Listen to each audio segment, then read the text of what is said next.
So this is what we're going to do today. This is actually a question for you. I want you guys to close your eyes and ponder the answers to these questions for the next 20 minutes while I do an interpretive dance. And I need you to keep your eyes closed because as much as I want to follow the advice of the song to dance like no one's watching, people who have seen me dance say that I should only do it when no one is watching.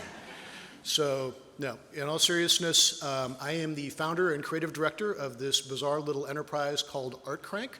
And before we dig into today's theme and topic, I figure I owe you a little bit of an explanation about that. As Tess suggested in her intro, Art Crank was created first and foremost as a pop-up art show about bikes.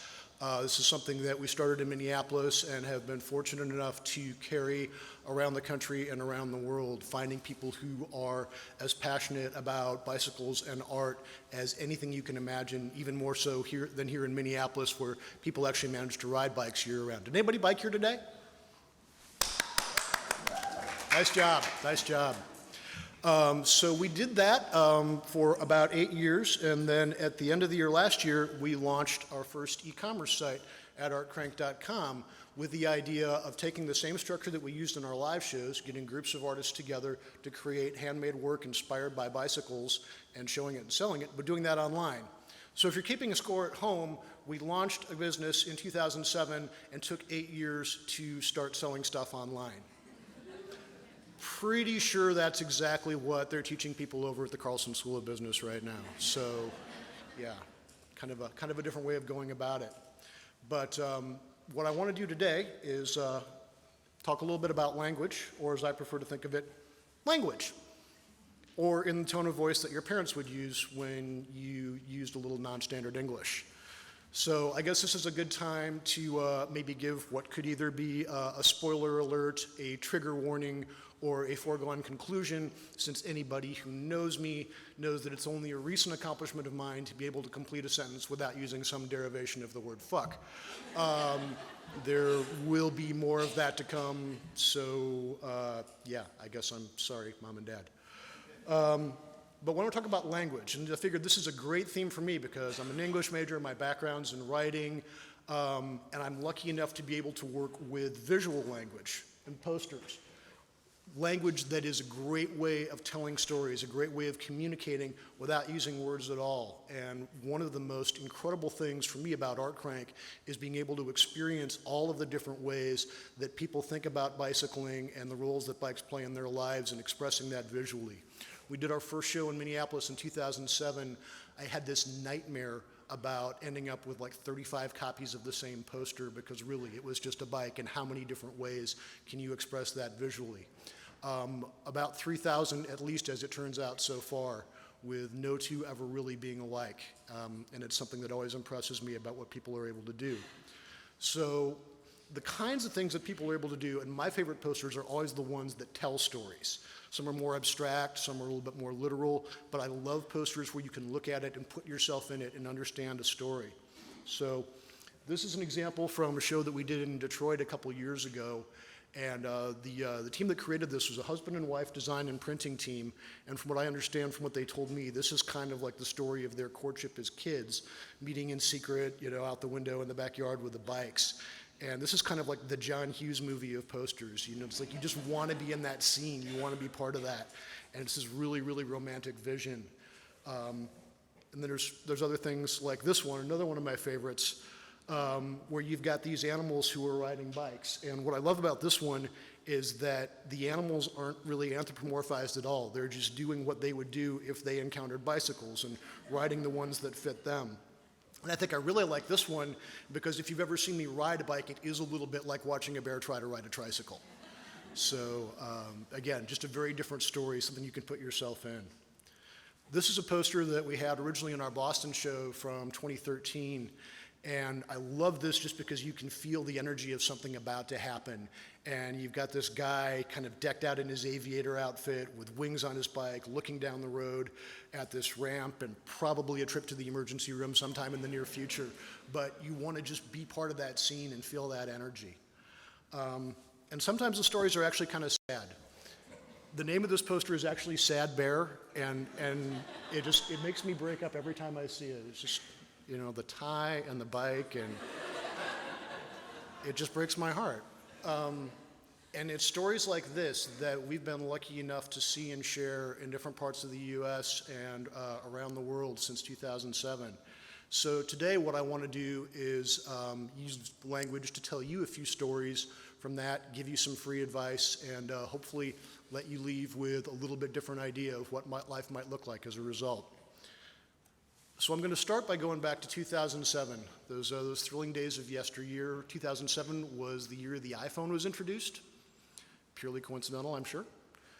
And what made a guy with a background in copywriting and creative direction decide to start a poster show about bicycles?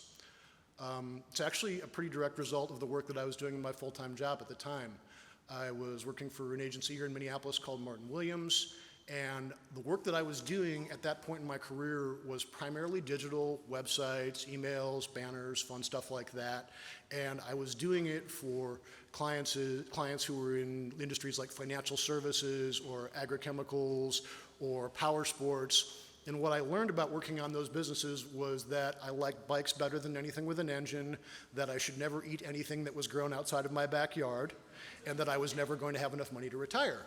So as much as I love being able to make things up for a living, there wasn't anything about that work that really spoke to something that I was passionate about. I worked with really talented people, amazing graphic designers and illustrators, really talented art directors, and none of us were really doing the thing that we got most excited about.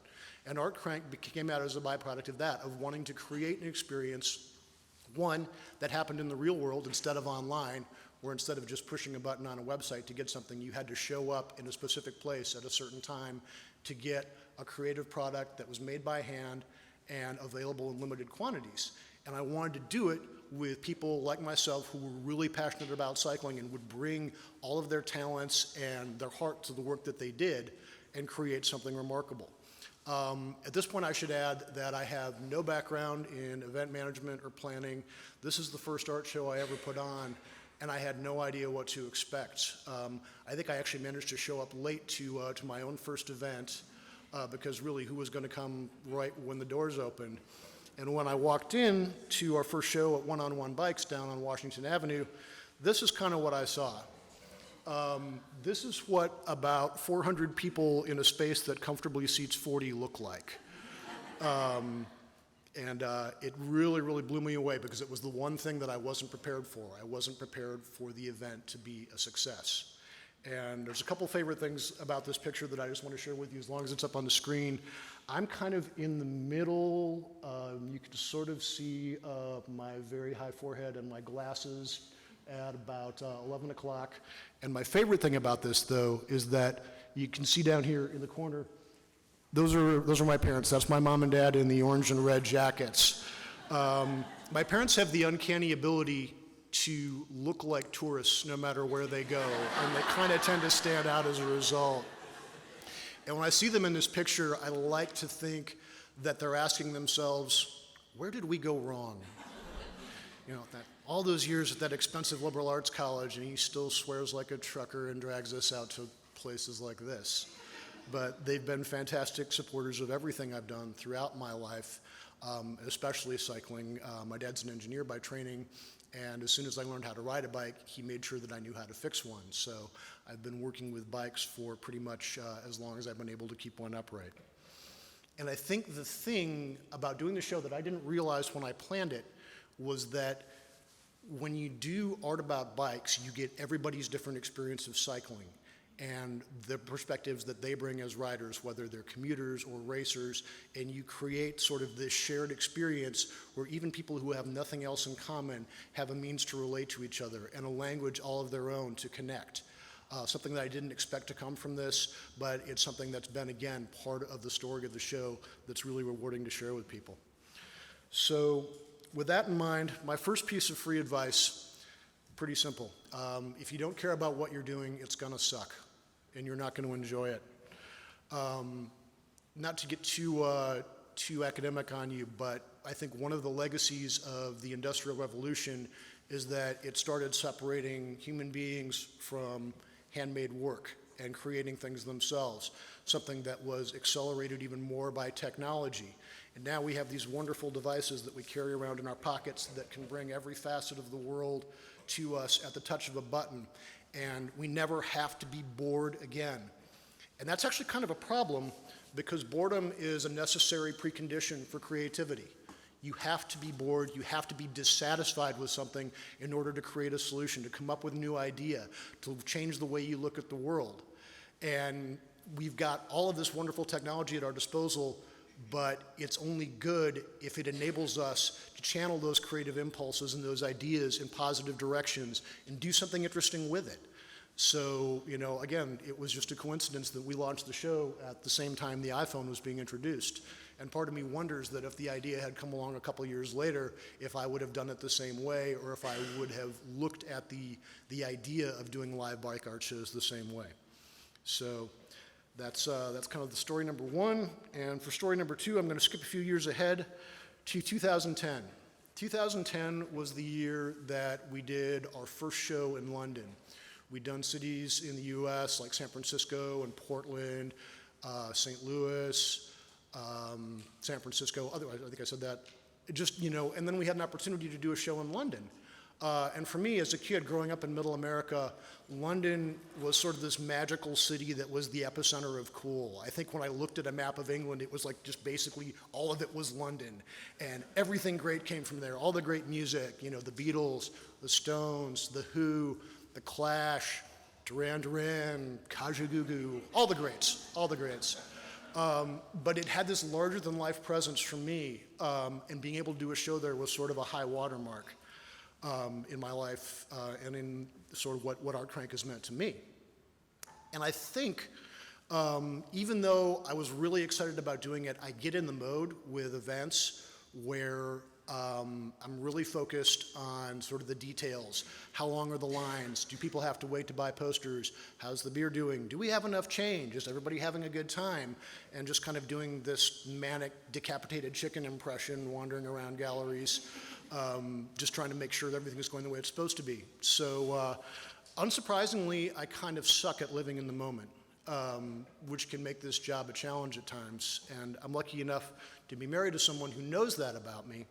So in the middle of our first show in London, my wife Nikki sort of came out and just like grabbed me by the elbow, led me out of the gallery, through the crowd, out across the street of the bike shop where we were doing the show, sort of grabbed my shoulders, squared me up, looked at me and said, "I want you to take a minute to enjoy what you did."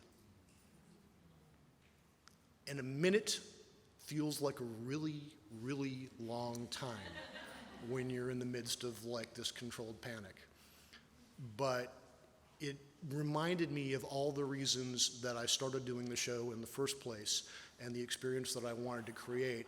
And maybe for the first time in a long time, I actually enjoyed being able to share that with people and understood what this was all about. And there's a language to silence and reflection and being able to appreciate things that we tend to lose track of very easily because life moves pretty quickly. Stuff is always coming at us. Again, we've got these wonderful devices that we work with that bring information to us. And sometimes it's good to just turn it all off, shut up, take a look around you, and try to enjoy the story that's going on around you that you're part of and that you're helping to tell. So, lesson from this. There's a saying that if you love what you do, you'll never work a day in your life. And I am here to tell you that that is complete and utter bullshit. Do not let anyone perpetuate that myth any more than has already happened. And especially, I think, when you have the opportunity to turn something that's a dream or a goal into a business, you will work harder at that endeavor than you ever worked for anyone else or on behalf of any other project, no matter how much you love it. So there's a dream aspect to it, but every day, if you're going to keep doing it, it's a job, and you have to treat it like that. But by the same token, there's no law that says you can't enjoy your job, and you can't love what you do, and you can't take time to appreciate that part of it while you're in the midst of losing your mind. Kind of comes in handy every once in a while. So moving ahead, next chapter in 2011. This was kind of a strange year for the show because if you've ever been to one of our events, a couple things that are consistent with all of them. First and foremost, we don't charge admission. I decided early on, in perhaps what is the most foolish financial decision of my life, that we shouldn't charge admission to our shows because if people were going to spend money, I wanted them to spend that money on original art. But what that means is that there's a source of revenue we might have that has kind of gone by the boards. When we sell posters, we're selling them on behalf of independent artists and designers and illustrators, so we want the majority of revenue from those posters to go back to the artists. So in order to sustain this thing that we're doing, we had to have national sponsors who would help us defray the costs of putting on events and traveling. And one of the companies that we had pitched on sponsorship was a little company from Wisconsin called Trek Bikes, which at that point I believe was the second largest bike manufacturer in the world. And we had an ongoing discussion with them. They were kind of interested. They weren't sure how it would fit in their marketing plan. And after a while, it just kind of became clear that sponsorship wasn't going to happen, which didn't surprise me. It's kind of disappointed.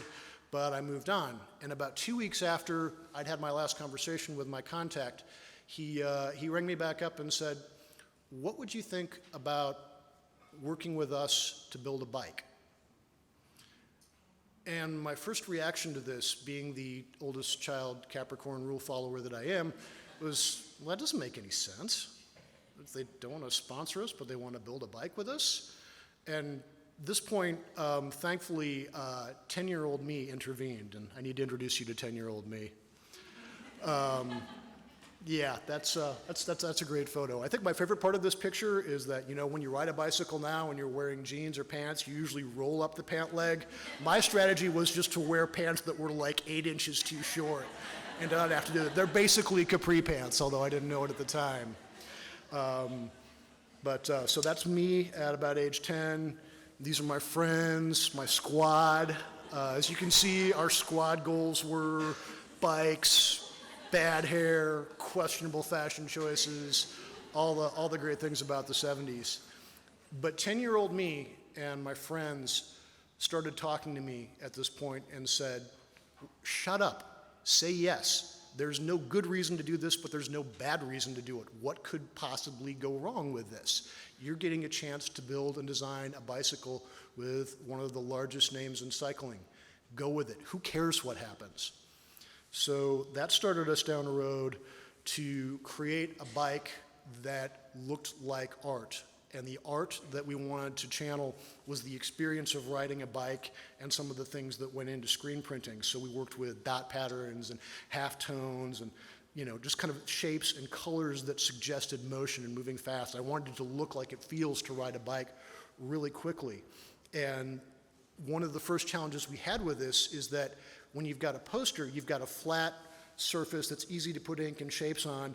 Bikes aren't really that friendly, so you have to sort of wrap things around and make use of weird spaces and angles. And we tried to use that to our advantage and just putting things everywhere we could to suggest that idea of motion. And what we ended up with was a bike that doesn't look or feel like anything else out there. And it's not for everybody, but that was the whole idea, to do something that was as pure an interpretation as possible of everything that we loved about bikes, put into a platform that, you know, maybe we'd make 2 or 3 of them. And as far as I know, there have never been any more made. But to this day, it's certainly one of the projects that I'm most proud of, and I'm super happy to have one at my office.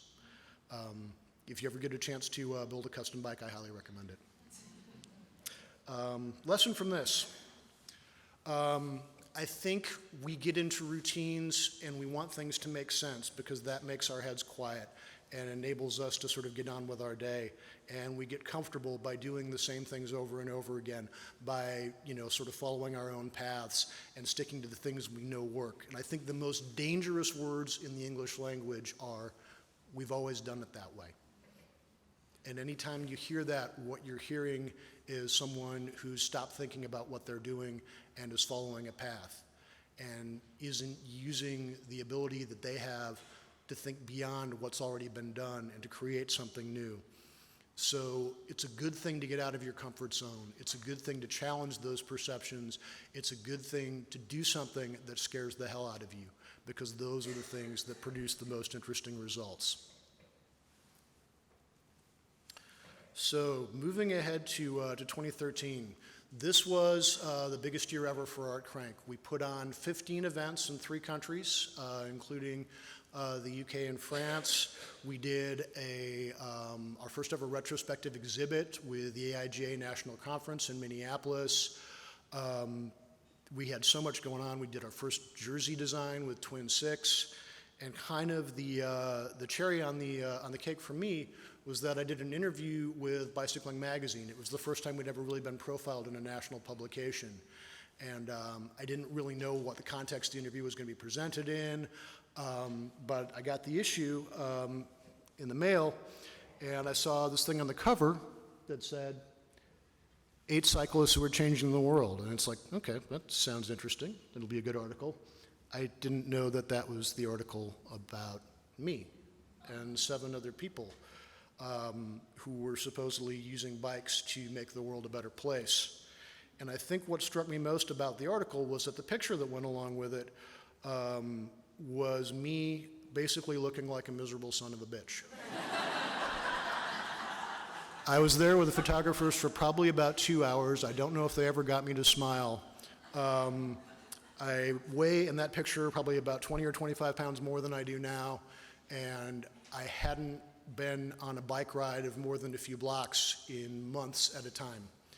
And what reading that article and looking at that picture reminded me of, or made me think of, was that I had turned the thing that was an antidote to an unsatisfactory job into an unsatisfactory job. And as much as I was enjoying growing it and bringing the show to new places, doing that was taking me away from the thing that I loved that made me start it in the first place. And I think that was probably the time when I made the decision that Art Crank was not going to get any bigger, and in fact, we had to find a way to make it smaller. And we had to find a way to make it more sustainable, not just from a financial standpoint, but from a personal standpoint. And that's led us in the direction that got us where we are today, that got us to selling posters online as well as with live events. And it took a long time to accomplish. It's kind of like when you're driving on the highway at 80 miles an hour and you pull off onto a residential street. It feels like everything is way too slow. And it takes time to slow down, but at a certain point, bigger stops being better. You stop being able to do things well. You stop being able to make the difference that you set out to make in the first place. So if you have a choice of making something bigger or keeping it small and doing it better, I would humbly suggest that your story is going to be better served by keeping it small and doing it better. Which brings me to this piece of free advice. There's a quote that's often attributed to Winston Churchill, which is something to the effect of, you can always count on Americans to do the right thing after they've exhausted every other conceivable option. I kind of think of that as my business model for Art Crank. We eventually get around to doing the right thing, but usually we have to fuck up a few times along the way. And I think whether you work for a big company, a small company, for yourself, you need to make peace with making mistakes, with failing, with fucking up, because that's the only way you learn anything. Wisdom is nothing but the distillation of learnings from mistakes. And if you're in an environment that doesn't permit you to take chances and make mistakes, you're never going to grow as a person, as an employee. You're never going to be able to fully explore the potential of your creativity and how you tell your story. So you need to make friends with that. It's uncomfortable, it's scary, and it's not fun, but it's the only way that you learn. So that brings us to 2015, which is, of course, the year of anthropomorphized roosters riding their flying bikes around the city of Paris. I always want to be in that poster. One of the unexpected things with Art Crank for me, and there are many, many, many unexpected things, is the idea that this visual language that I was lucky enough to share with people would someday cross international borders and allow me to make connections with artists and bike lovers as far away as Paris. And in 2015, We did our second show in Paris in partnership with Lieb, which is the bike share for the city of Paris, kind of like Nice Ride, Minnesota. And they said they wanted to host the event in a gallery called Paris Rendezvous, which is, I guess, in Paris City Hall. So opening night for that show looks something like this. That's kind of a cool feeling, I gotta tell you. To be able to think about something that I created playing out on that level. And through the experience of doing the show, I've gotten to connect with a lot of really brilliant designers and artists. A number of them showed up for this show. Two guys in particular, a design partnership called We Are TED. Gentleman named Eric, who's on the far right of this picture, and a gentleman named Laurent, who is the guy standing with a motorcycle helmet in the middle, in the messenger bag. We probably have about 10 words in common. Most of my communication with them is through email, so it's hard for me to say that I really know them. But as you probably remember, on November 13th last year, there was some pretty bad news coming out of Paris, which I started to see at the end of the day as I was checking on social media. Rumors of bombs at football stadiums and people with guns running through the streets. And I eventually heard about the gunman who went to the club, the Bataclan. And as it so happened on that night, Eric and Laurent were in the Bataclan. And when the gunman came in and started shooting, they got separated in an attempt to get out. And Laurent was able to escape, but Eric was not. And that floored me in a way that I never expected, because I barely knew these guys, and from across the ocean, it kind of blew up my heart and my world. And I think it took an experience like that to make me realize that when you develop this language that lets the world in and connects you with people in new ways, it's not just the good parts that come with it. It's everything. And you have to be ready for that. And the thing that I think stays with me the most about this, and this was in a newspaper article after the shooting, when they were talking about going to the show that night, Eric said to Laurent, he and his partner have a daughter and we're expecting another baby soon. He said, let's do this now because soon I won't have time. And it's impossible to hear that and not just be struck by it. And it's something that has really changed the way that I look at what I do and the people that I interact with in a lot of ways. So with that in mind, what I want to give you in the way of advice is to tell you that there's never going to be a good time to do what you want to do. I think we all get stuck in the idea that there's going to be this perfect moment to try out this new business, to take this chance, to go out on our own, to try to do something different. And that never comes. You know, the money is never right. The job is always too demanding. There's never going to be a perfect time. And if you're going to start telling your story and start listening to that language in your head that's giving you ideas, don't wait for the right time, because there's never a wrong time either. So I'm just about done. I did want to say that there's going to be, I think, a few minutes after this to take questions. I'd love to hear whatever's on your mind. But I don't really want to end on that story because it's kind of heavy. And this is, above all, a pretty joyous thing that I've gotten to do. So I wanted to share another project that I've gotten to work on through the course of Art Crank. A few years ago, Levi's came to us and said, we're developing this new line of denim jeans and jackets to specialize and focus on cyclists. It's, you know, kind of moisture wicking, really cool fabrics. How would you guys like some denim jackets? It's like, yeah, I think we can do that. I did not require the intervention of 10-year-old me in that decision. And when they were making the jackets, they put our logo on the back and they said, there's this thing we do with these custom jackets where we can print a couple words of text underneath the collar. So when you flip it up when you're riding, you've got a little message back there.